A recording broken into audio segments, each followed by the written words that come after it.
Hey YouTube, this is Crush1990, and today I have my sort of 2024 recap video. And in this video, I'm going to show off my favorite decks for my favorite games that I had been playing all last year. And they're kind of in an order too. These are the non-collectible ones that I play. They're in like their own category and in the order in which I play them. And then I'll go over what this little thing is down here. So first, is my main game, the one I enjoy playing the absolute most, and it's Sorcery. And my favorite deck I played all last year was definitely this Druid deck. I freaking love this avatar. It is such a blast to play, and it's kind of close to the deck tech I have currently on my channel. You know, Vivian being busted is all hell, but I took out all of the fairy support and just fully committed to the beast support, and I added in some really good mid-game beat sticks in here and a bunch of other cool stuff. Drums of Doom, hands down, if you're playing Druid, you play Drums of Doom.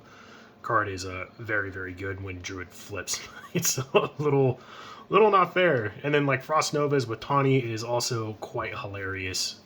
And yeah, this deck is just a blast. I enjoy this deck so much, and just Sorcery in general has been such a joy. I'm so glad I decided to get into Sorcery and play it, despite the negative stuff that's going on with the community and all the reprints. Like, I can't stand that crap, so I just kind of blocked all of it. Focus on the positives here. And, you know, Arthurian Legends not being the greatest opening experience for me personally, or the sealed format I didn't like either. That's fine, because I don't really do that anyway. I just got all the good cards from Arthurian Legends and souped up some decks and built a new favorite one, and it's been such a pleasure to play. I, again, love Sorcery, and I look forward to playing a lot more this year, and I'm really excited about the Dragon like deck mini pack thing that's coming out this year, along with the new set called Gothic. Probably some like Bloodborne vibes going on there, I imagine, so that'll be really cool to see all that dark kind of creepy stuff, you know, poking out. Next is Alpha Clash. And this is a game I've really starting to take a shine to. I'm really enjoying this game. I think the art is finally where the devs wanted it to be from the get-go, and I think they've hit their stride and they've hit their flow, and they're just killing it, like absolutely killing it. And I'm reading the book. The book is amazing. It's cool seeing the scenes on cards while reading the book. It's though I don't think any of this stuff is in the books. I don't think this character gets introduced. I'm still like very early in the book, but there's a lot of cards that I'm like, oh, I remember seeing that card when I'm reading that scene that's happening. Like when Mean Street gets like chucked like 3 city blocks and lands in a lake or a pond or whatever. Pretty funny. And yeah, this game is great. I'm enjoying it a lot. It has good game flow. I kind of like the thought process that goes behind playing this game. ClashCon really showed me how amazing it is and how passionate and just driven the development team is.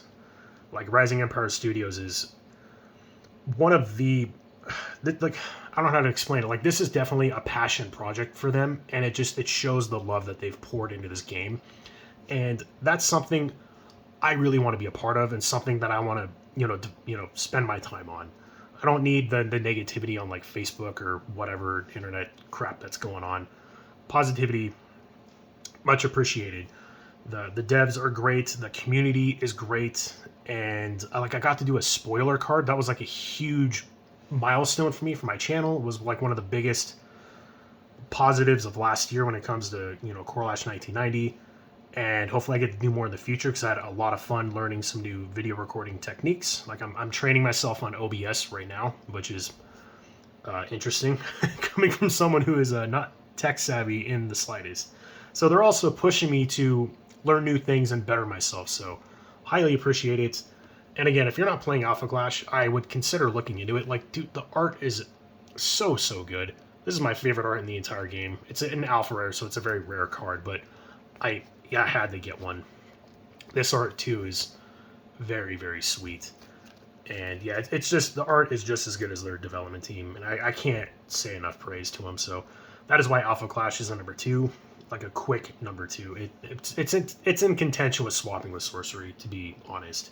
So again, expect a lot more Alpha Clash content this year as well. Next, for my third favorite game and my third favorite deck I've been playing, though I haven't really played a lot of games with this deck in particular. If you don't know what this is the Universes card game. It's been out for a long, long time. It's gone through a lot of ownerships and a lot of, I wouldn't say like rebranding, but just like the cards have been changing their looks. And I love the Attack on Titan anime. It's like one of my all-time favorite anime. In fact, Rhina is my favorite character from that anime, so I had to I was lucky enough and opened like a foil one, though it's kind of hard to tell on the camera. Out of a booster box, and he flips into Armor Titan. Spoilers if you have not seen Attack on Titan, my apologies. But this is a deck I've been working on for their Spotlight format, which is not mixing IPs like their standard format. This one you stick with a single IP and build the best deck you can. And this card's absolutely insane. But I've really been enjoying this game. The few games that I've played, there's a bunch of foundations and stuff in here too. And there's some placeholders. I got some cards missing for this deck, but they actually should be delivered in the mail today. But the reason why I'm bringing this up is because I'm getting that itch to play a game competitively again. And the last time I played a game competitively, it was the Legacy format for Magic, close to 10 years ago. And I'm not touching anything Magic related anymore because I cannot stand what that company has destroyed that game, what it's done to it, in my opinion. I need something new. And I've been researching the community for this game. I found a really cool YouTuber by the name of Let's Talk UVS. Really appreciate the content he makes. Seems like a really cool dude. Joined his Discord, and I've just been kind of studying the community and seeing how positive it is, and it seems to be a pretty positive community, at least the one that he has in his Discord. And I kind of like how small and indie and niche this game is. When you get to the smaller groups, that's where you get more intimate situations, where you start connecting with people a lot more, making really good, solid friends, and, in my opinion, enjoying the game a lot more. And it's something that's caught my attention, and I love the flow of the game. In fact, to me, Flesh and Blood borrowed a lot of how their game flows and plays to this, but this game is a lot less restrictive than Flesh and Blood. And yeah, it's been a joy. I started with the Godzilla Challenger decks that I actually have over here. I love Godzilla as an IP. If you couldn't tell, I have a Mothra playmat. And just the art looks great. A lot of it is anime screenshots, but then some of it is clips from the manga. These are manga panels that they recolored to make into cards. And I don't know where most of this came from, but this set looks great. Dude, look at that. That looks sick. That card looks awesome. But anyway, that's enough of the Godzilla. But yeah, this has been a joy of a game to kind of pick up for the first time and learn. Expect a lot more Universes content coming from me this year. Once I get comfortable with the game, I'm going to play some Challenger games, with the Challenger pre-constructed decks. And once I get comfortable with that, I'll move into the Spotlight format, which is where this deck comes in. This is all from the Attack on Titan IP. And then once I fully get how the game flows and functions, I'll go into Standard and I'll actually start playing competitively. And when I do, expect tournament reports, competitive deck techs, all of that cool stuff. So that is the Universes card game. This next one is one that I very rarely gone over on this channel. In fact, I had started a second channel to go over this, but I kind of just said, screw it. I'm going to bring it over here because I don't care. This is my channel. I kind of do what I want. Yeah, this game is Shadowverse Evolve. Randomly started it because of a YouTuber that I follow, Red Zone Rogue, loves this game, and he has not steered me wrong with a good game yet. Joined his Discord, and the community that he has there is amazing. Some of the most positive people that I've dealt with on the internet, which is very rare commodity these days. And really just got me into this. I picked up some of their starter decks, and my girlfriend and I learned how to play the game within 2 minutes, and we kind of just haven't looked back. And this is my favorite deck. This is an Abysscraft. That's what the logo is up there. And this is this Reanimator graveyard-based deck, which is my favorite way to play a card game. I love utilizing my graveyard. And yeah, this deck is just great. And the artwork looks good. It's not super lewd anime stuff, how it can be at times, which I'm not really into. Not throwing shade to those who are, just not for me personally. But like, this game has some great art. Like, it's super good. Like, very clean looking. I love how the card layout is. It's very simple, but like classy at the same time. And the game is just a blast to play. It doesn't, when we play casually, I'm pretty sure this deck is like outdated now, but games are not super long. They're not incredibly grindy. They're pretty fast paced, and I really like the resource system this game has. You get a mana every turn, and you get more as the turns go on. So like turn 2, you have 2 mana, turn 3, you have 3, so on and so forth. Game is just a blast, and it has great art. My girlfriend really likes it, which matters a lot to me. I like having games that we both play. Like, she's not the biggest Alpha Clash player, but that's fine. PvE is coming out this year, so I'll be playing a crap ton of Alpha Clash when that box set or whatever releases. And she really enjoys these two, especially Sorcery. So it's great to have a third game to be able to play with her, and I'm quite fortunate to have that. So for collectible games, these are the main ones. There's a couple others that I've been playing, but these are the ones that I'm really focusing on. I probably won't show this one on my channel a whole lot. I will when I feel like it. But it's to the point where I'm not buying a bunch of stuff for it. Universes, though, I will be going over this game a lot this year. So just expect a lot more universes on here. And I think it's a great game that people should be checking out. And it has a pretty affordable entry point, too. The Challenger decks are fantastic. And they have a whole format just for Challenger decks, which I think is really cool.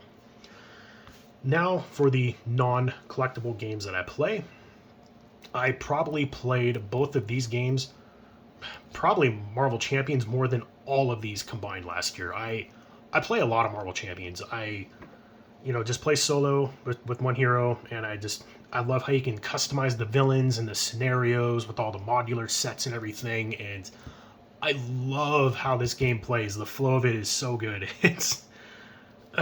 I enjoy the game flow of Ashes Reborn more, but I love how this has so much more customization when it comes to the villains and the scenarios. And this is more like a boss rush mode, where it kind of has that too, but there's also like the side theme, or the villain's main scheme that they're trying to accomplish as well, and there's more to really keep track of. This game can get stacked pretty high to where there's a lot of stuff you have to pay attention to, where Ashes Reborn, not so much, but which is a good thing. I think less cognizant load is better, but I freaking love Marvel Champions. This game is so good, and I had to get the special cool Cable, because Cable is my favorite X-Men X-Force character. It's one of my favorite Marvel characters in general. Cable and Bishop are definitely number 2 to Venom. Venom's my all-time favorite. Yeah, this deck is great. It's definitely meant for like groups, like having a big group of people, because the stuff that he does benefits everyone at the table. But one-on-one, Cable can pack quite a punch, and his kit allows him to like deal with just everything. You can deal with minions, the villain, the schemes, all that stuff. And leadership is absolutely cracked in this game. So of course I'm running a leadership deck. It's definitely the best attribute in the game in my opinion, and it's definitely the Marvel Champion deck I played the most. I have like 10 or 12 decks right now. Bishop is a very close second to the one I've played most, along with Agent Venom. I'm not the biggest Agent Venom fan. I wish it was Eddie Brock Venom, but that's neither here or there. Love this game, and I really appreciate non-collectible games. Like, these are all collectible. Non-collectible, it's just so much cheaper, and you don't have all this bulk. It's like less wasteful. All the cards seem just on average better and playable, where there's like a lot of draft bulk in all of these games. But I don't know. I'm starting to stray away from collectible, buying a bunch of like boxes.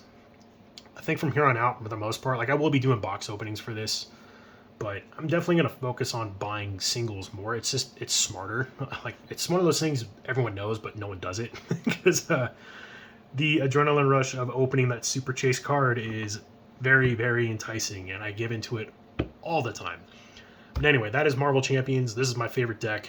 One of my favorite Marvel characters in general. Love this game. If you haven't played Marvel Champions, go buy the starter box. It's an insane value. You get a bunch of heroes. You get like 5 or 6 of them or something like that. You get 3 villains, a bunch of modular sets. It's an insane value for what you're paying. And then finally, Ashes Reborn, one of my all-time favorite games. This is up there in like top 3. I love Ashes Reborn. I think the company's great. I think the game looks incredibly beautiful, and the PvE solo mode is a wonderful experience. And it's great to just jam, beat a boss, go to the next one, shuffle it up, beat a boss, go again, and it's very, very cool. This is my favorite deck. This is a newer one. I kind of shifted away from Rowan Umber End, trying to get the Red Rains to put out the big Chimera. It's a very tricky deck to play. This one is very straightforward. I am just going to murder all the things. Like, all the things. I got all the combat tricks in here, and these big, beefy allies, and just, again, like all these combat tricks, the re-attack with stuff, and, Crescendo is just an absolutely insane card, and Herald really supports the beatdown strategy, especially like Dread Wraith, and False Demon's always a good card too. Yeah, I played a ton of Ashes Reborn this year, but as I've been diving more into this game, because I had this game year before last, but I didn't play it as much. And at the start of last year, I really got into it when like X-Men and X-Force was coming out, which is a huge thing for me. I'm not really an Avengers guy. I really like X-Men and X-Force, and the Sinister Motives campaign was pretty fun as well. But I used to play a lot more Ashes Reborn until all the X-Men stuff really started getting pumped out for that game. And yeah, that's pretty much it. God, what else can I say? I've been training myself on OBS, trying to learn how to screen record, and I'm gonna start streaming. Starting up a Twitch so I can Twitch stream, and the games I'm gonna be streaming are both of these. And once PvE comes out, I'll be streaming PvE of this as well. So that is something to look forward to this year once I'm comfortable enough with it and learn. I'm not a tech guy by any means, so it's going to take some time. But my spoiler video was like the start of that, and I'm quite proud of the little video that I did. And something else that I'm doing this year as well is this card. This card sleeve, I should say. This is one of those Dragon Shield crafted ones. This is a Universes card. But I am making my own sleeves out of artwork that I have painted myself. And if you haven't noticed, I changed my little channel logo last year to a painting that I did. Originally, this was made for the card game that I am making.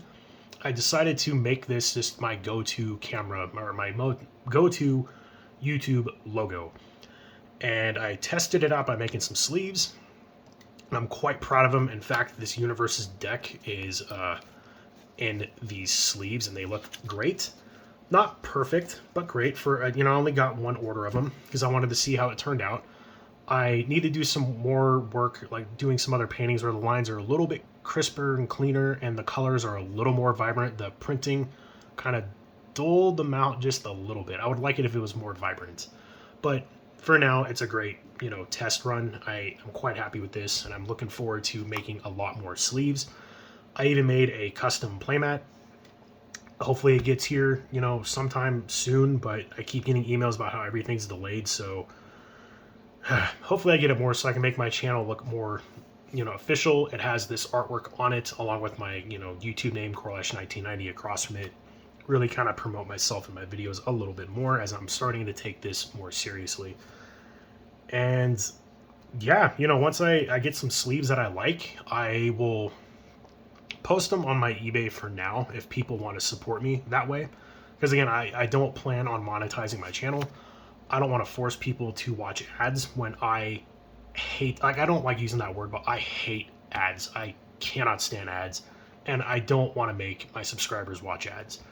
So I'm working on a Patreon. The sleeves won't be on the Patreon, but maybe I'll put them on like my eBay page if you want to support me and buy sleeves.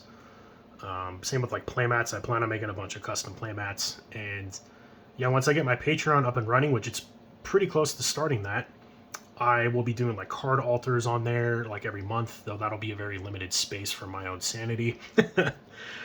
But yeah, there's a lot of big stuff happening for my channel this year, and I'm very excited for it and looking forward to learning all of these new things, and just welcoming all of my new subscribers too. I was trying to keep this video under 10 minutes, and I'm now at 20 minutes, but I really do appreciate all of my subscribers. My goal for last year was to hit 600 subs, and I did when it was like October or November, and I'm up to like 630-ish, somewhere like that. And I am just incredibly grateful and thankful for all of you. Like, seriously, you are all amazing. The new goal for this year is 700 subs. I have a feeling I will probably hit that once Warlord ships out, if it does. Patiently waiting for Warlord to get here, so hopefully it does. And yeah, again, thank you all. This is my 2024 recap. Some great games were discovered, some even better games were played, and very fortunate for how 2024 went as far as the card gaming world for me. Let me know in the comments down below how your 2024 was. You know, did you discover any new games, meet any new communities? You know, what are some like highlights of the year for you? I would like to see them. And yeah, until next time, I will catch you all later. See ya.